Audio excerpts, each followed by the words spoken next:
itself as a beacon of integration, and the magnet program, even if the cross is abstract, seems to violate the students' freedom to religion. Continuing along the lines of subtle political messages, the yellow and blue metal pieces located at the top right-hand corner may remind the viewer of a school bus. As Rosie said, they may remind us of Rosa Parks' refusal to sit at the back of the bus. But it also brings up the controversial issue of busing, which was occurring over a long period of time in the U.S., but during the civil rights movement, it became another form for protest. So now they've associated busing with race and a slogan, and the slogan was, during this political period, was no forced busing, and presenting an imagery that alludes to a school bus and associating it with violence and hanging it on the wall of an elementary school seems to generate an uncomfortable environment for children. While Meduna does incorporate religion, politics, and violence in a school setting, he also uses forms and colors children can relate to. The use of bright primary colors and abstract shapes has a place in an elementary school. Combining the two blurs the lines of what is appropriate and what is not. The school seems to be similarly confused as to whether the sculpture is appropriate, as they've mostly obscured the student's view by placing another work of art in front of it. The sculpture is being hidden behind a fence that is decorated with paintings of wildlife. And botanic, marine, and human harmony under a smiling sun, topics which the school authorities seem to deem more appropriate for a learning environment. Diego Rivera, a famous Mexican muralist, on the other hand, purposefully created art to convince and support the revolution that took place in Mexico and the beginning of the 20th century. He established himself as a key component of the muralism movement, particularly with his murals in the Ministry of Education in Mexico City. Rivera was given the commission to take charge of the decoration of Vasconcelos' new Ministry of Education building.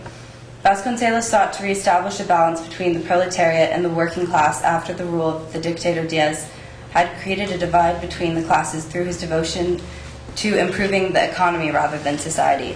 Vasconcelos fought to rework the Mexico that Diaz created through communism, which impacted the art Rivera created. It was around this time that Rivera began to look towards Mexico's current revolutionary state rather than his European educational background for inspiration. Pete Hamill, acclaimed journalist, novelist, and educator, was inspired by his attendance of Diego Rivera's funeral in 1957, and he wrote, "The murals in the Ministry of Education make up a visual ballad of Mexico resembling the traditional corrido, a narrative in song." Rivera divided his murals thematically based on the architecture of the building. On the ground floor of the first courtyard, he titled The Courtyard of Labor, he painted images depicting the themes of labor, characteristic of different geographical regions of Mexico. He included images symbolizing intellectual labor, arts and sciences, as well as heroes of the revolution. The undercurrent of the first floor symbolizes the exploitation of the lower classes by the elites. Rivera expresses the pain of being an ordinary Mexican here. He balances the difficulties of the working class by contrasting hardships with the rich cultural history in the next courtyard. In the second courtyard, which he called the Court of the Fiestas, Rivera painted frescoes on the themes of the Mexican tradition of popular religious and political festivities. Music and dance play a large role in this space, as does vibrancy of color, so as to evoke the idea of passion within the viewer. The third floor is the pinnacle of all Rivera hoped would come to fruition for the future of Mexico.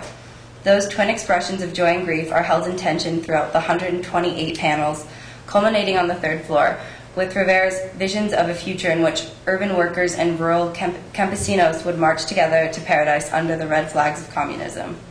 When Rivera's murals for the Ministry of Education were complete, they covered a total area of over 15,000 feet. In his book, My Life, My Art, Rivera wrote that it was his desire in these murals to reproduce the basic images of his land. "I wanted my painting to reflect the social life of Mexico as I saw it, and through my vision of the truth to show the masses the outline of the future." He used the Ministry of Education as a canvas to create art that fought for his political opinions. Rivera's murals, unlike Meduna's sculpture, are not located on a school building. The political content is not intended to be viewed by children on a daily basis. Taking art out of a school setting allows for a far broader spectrum of topics. Rivera, while what is acceptable for a children's eyes may no longer be put into consideration. His murals, located on the walls of the inner courtyard of the Ministry of Education, were painted in a time of revolution.